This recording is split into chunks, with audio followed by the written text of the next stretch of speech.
అమ్మాయి చదువు కుటుంబానికి వెలుగు నినాదంతో ఓ యువకుడు సైకిల్ యాత్ర చేపట్టాడు. బాలికల విద్యతోనే సమాజ అభివృద్ధి సాధ్యమనే ఆకాంక్షతో హైదరాబాద్ నుంచి విజయవాడ వరకు సైకిల్పై ప్రయాణించారు.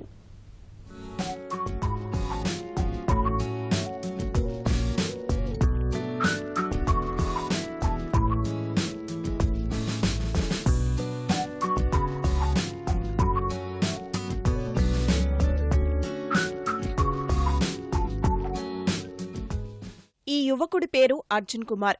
హైదరాబాద్లో ఫిజికల్ ఫిట్నెస్ ట్రైనర్. సింగపూర్లో శిక్షణ పొందారు. బాలికల విద్య ప్రధానాంశంగా ప్రజల్లో అవగాహన కల్పించే క్రతువులో భాగస్వామ్యం కావాలని భావించారు. తనకిష్టమైన సైకిల్ యాత్ర ద్వారా ప్రచారం చెయ్యాలని నిర్ణయించుకున్నారు. శుక్రవారం తెల్లవారుజామున 3 గంటలకు హైదరాబాద్ నుంచి బయలుదేరారు. తన మిత్రులు కారులో వెంటరాగా రేస్ సైకిల్పై ముందుకు సాగించారు. స్వల్ప విరామాలు మినహాయిస్తే ఏకబిగిన సైకిల్ తొక్కుకుంటూ రాత్రి 9 గంటల సమయంలో విజయవాడ చేరుకున్నారు.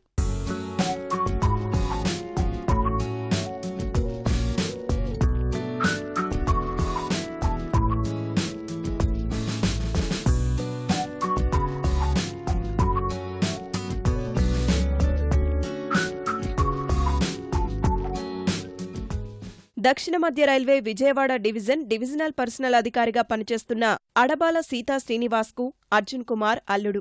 ఆడపిల్లలు బాగా చదువుకుంటేనే కుటుంబాలు అభివృద్ధిలో ఉంటాయనే ప్రేరణతోనే సైకిల్ యాత్ర చేపట్టినట్లు అర్జున్ తెలిపారు.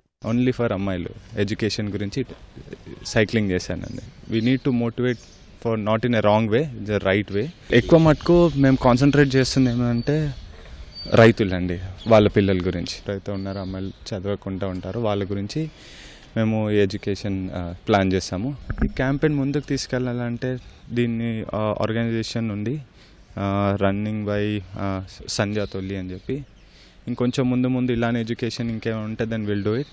ఒక గర్ల్ ఎడ్యుకేట్ అయింది అంటే ఆ ఫ్యామిలీ మొత్తం ఎడ్యుకేషన్ అవుతుందన్నమాట. ఒక మదర్ ఎడ్యుకేటెడ్ అనుకోండి, ఫ్యామిలీ మొత్తానికి ఎడ్యుకేషన్ ఉన్నట్టు. ఫైనాన్షియల్ డెవలప్మెంట్ మీద ఉంటుంది బాయ్ది, గర్ల్ వచ్చేటప్పటికి ఇంటలెక్చువల్ డెవలప్మెంట్ మీద ఉంటుంది. మనం ముందు డ్వాక్రా గ్రూప్స్ అవన్నీ ఎలా డెవలప్ చేసి స్మాల్ స్కేల్ ఇండస్ట్రీని డెవలప్ చేసామో, ఎడ్యుకేషన్ కూడా రూరల్ ఏరియాస్లో అక్కడున్న ఎడ్యుకేటెడ్ ఇంటలెక్చువల్స్ తోటి మనం తయారు చేయాలి. బాలికల్లో విద్యాభివృద్ధి కోసం సైకిల్పై హైదరాబాద్ నుంచి విజయవాడ వచ్చిన అర్జున్ కుమార్ మున్ముందు మరిన్ని కార్యక్రమాలు చేపట్టాలని భావిస్తున్నారు.